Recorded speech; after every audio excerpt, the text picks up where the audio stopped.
This week, Israel stepped up its bombing across the Gaza Strip, and talks aimed at the release of the hostages held by Hamas and an Israeli pause in fighting have bogged down. Since October 7th, more than 28,000 Palestinians and around 1,200 Israelis have died. Today at the Munich Security Conference, Nick Schifrin sat down with Egypt's foreign minister. They discussed his country's role in mediating the ceasefire talks and the effect the war is having on the region. Mr. Foreign Minister, thank you very much. Egypt has been in the middle of negotiations for a deal that would pause the war and release Israeli hostages being held in Gaza and also Palestinians being detained by Israel. Cairo hosted a meeting a few days ago for this. Has there been any progress since that meeting? Well, I think they were productive meetings. Of course, they are sensitive meetings, and I will refrain from going into details, but we will continue to exert every effort that they should be productive, that they should fulfill the needs for a ceasefire, even though a limited one, but one that necessarily would have to translate into a more sustainable and a complete cessation of hostilities. It's important that we move ahead in terms of the negotiations, recognizing that these are difficult issues, that both parties will vie for the best possible deal, and it is up to us to encourage them to show flexibility and moderation. Today, the head of Hamas, Ismail Haniyeh, in a statement said Hamas will not accept anything less than a complete cessation of the aggression, withdrawal of the occupation army from Gaza, and lifting of the unjust siege. That is something, of course, that Israel has already, before even the statement is made, rejected. Does that kind of statement doom any progress in negotiations? Well, I think we've heard statements also from the other side that also raise the bar of the position and might complicate the current negotiations. But it is going to be incumbent on the ability of both sides to continue to maintain this ongoing dialogue, this mediation, so as to find a point of convergence. As you put it, the other side, Israeli leaders, including Prime Minister Benjamin Netanyahu this week, have threatened publicly to pull out of talks, not send the head of the Mossad, David Barnea. Do you believe Israel is negotiating in good faith? Again, we hope that all will recognize the consequences of continuing this military conflict and its impact, which is unprecedented in the 21st, even the 20th century.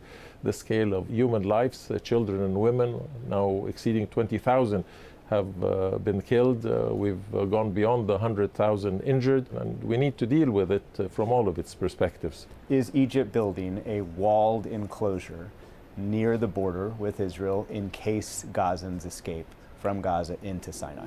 We have consolidated our border fortifications between Egypt and Gaza over the last 4 or 5 years. This was part of our demolition of the tunnel network. We continue to have maintenance around the Rafah area because of the volume of assistance and trucks that need to enter. But with all due respect, sir, there are satellite images that show what seemed to be a walled enclosure, a kind of box that presumably Palestinians could go into if they escape through the border? Well, we again, I don't have any specific knowledge of what is the construction being undertaken, but what we have indicated is that the displacement into our territory is a red line, and we appreciate all those who have also indicated that they refuse displacement into Egyptian territory, but rhetoric is not enough. I think those who have indicated that policy should also indicate that there will be consequences if that was to happen. Have you warned Israel that if Israel proceeds with a military operation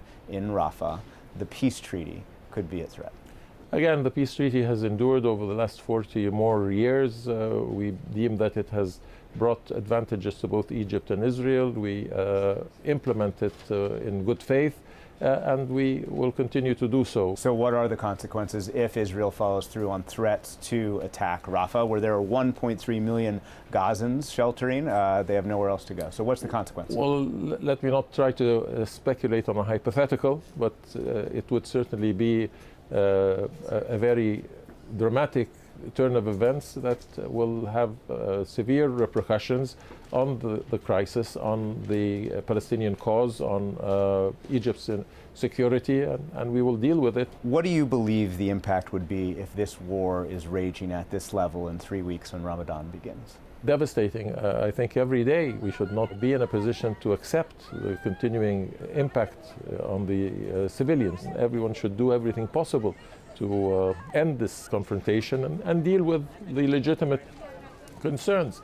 As appalling as October the 7th was, it still is not in a vacuum. The issue of occupation, the issue of Palestinian statehood, the long cycle of violence and counter-violence have all compounded the difficulties of resolving the conflict and living in peace for the region. Finally, sir, the Senate has blocked $325 million of security assistance, and the administration has decided to withhold that money from Cairo. And for you to be able to get that money as well as future money, you have to make, quote, specific human rights progress as well as progress on political prisoners. So you've promised to U.S. officials, I've been told, to reduce pretrial detention and to move toward releasing those prisoners. Have you made those moves?